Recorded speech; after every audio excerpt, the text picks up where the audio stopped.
Hi everyone, তোমরা কেমন আছো? Welcome to my channel. তো আজকে বানিয়ে নিচ্ছি ওটস চিলা। চলো রেসিপিটা দেখা যাক। সবার প্রথমে আমি সবজিগুলো নিয়ে নিয়েছি। গাজর কুচি নিয়ে নিয়েছি, পেঁয়াজ কুচি নিয়ে নিয়েছি, টমেটো কুচি নিয়ে নিয়েছি, ধনে পাতা কুচি, ক্যাপসিকাম কুচি এবং লঙ্কা কুচি। তোমরা চাইলে অন্যান্য সবজিও নিতে পারো। তারপরে আমি নিয়ে নিচ্ছি সুজি এবং বেসন, দুটোই কিন্তু একই মাপের নিতে হবে। তারপরে আমি এই সবজিগুলো সব দিয়ে দিচ্ছি। সব দেওয়া হয়ে গেলে একটা প্যানে যতটা ওটস লাগবে ভালো করে সেটা ভেজে নিতে হবে।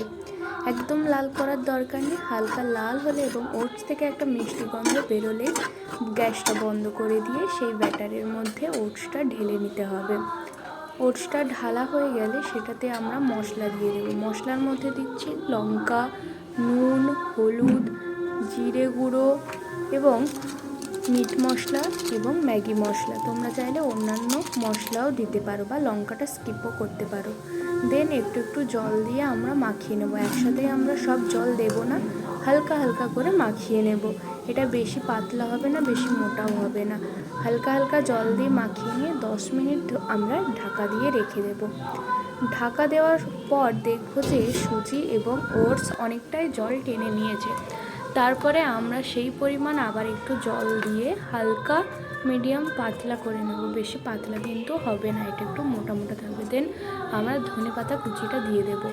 তারপরে প্যানটা বসিয়ে দিয়ে গ্যাসে হালকা তেল দিয়ে, সাদা তেল দিয়ে প্যানটা গরম হয়ে গেলে আমরা একে একে ভেজে নেব।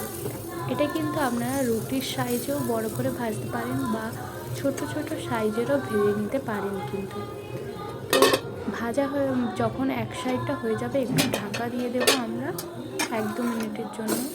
তারপরে আমরা কিন্তু উল্টিয়ে নেব। এটা বেশি কড়া করে ভাজার দরকার নেই, হালকা হালকা একটু ওপরের দিকটা পুড়ে পুড়ে এলেই ভাজাটা হয়ে যাবে। দেন আমরা তুলে নেব এবং অন্যান্যগুলো ভেজে নেব। এটা কিন্তু ভাজতে একটু বেশি টাইম খরচ হবে না, আপনাদের হাতে 10 মিনিট থাকলেই কিন্তু খুব সহজে এটা বানিয়ে নিতে পারবেন। এবং এটা কিন্তু স্কুল টিফিনের জন্য বা কলেজে নিয়ে যাওয়ার জন্য খুবই ভালো। এটা একটা টিফিন হয়ে যাচ্ছে এবং এটা খুব স্বাস্থ্যকরও। আপনারা যারা ডায়েট করছেন তারাও এই জলখাবারটা বানিয়ে অবশ্যই খেতে পারেন। এটা ডিনারেও অবশ্যই ট্রাই করতে পারেন। তো আমি এগুলো আবার সব ছোট ছোটোভাবে ভেজে নিচ্ছি। দু সাইডটা ভালো করে ভেজে নিলেই হবে। হালকা হালকা পোড়া হয়ে গেলেই এটা তুলে নিলেই আমাদের ওটস চিলা রেসিপিটা একদম কিন্তু তৈরি, খুব সহজে। তো বাই এভরিওয়ান।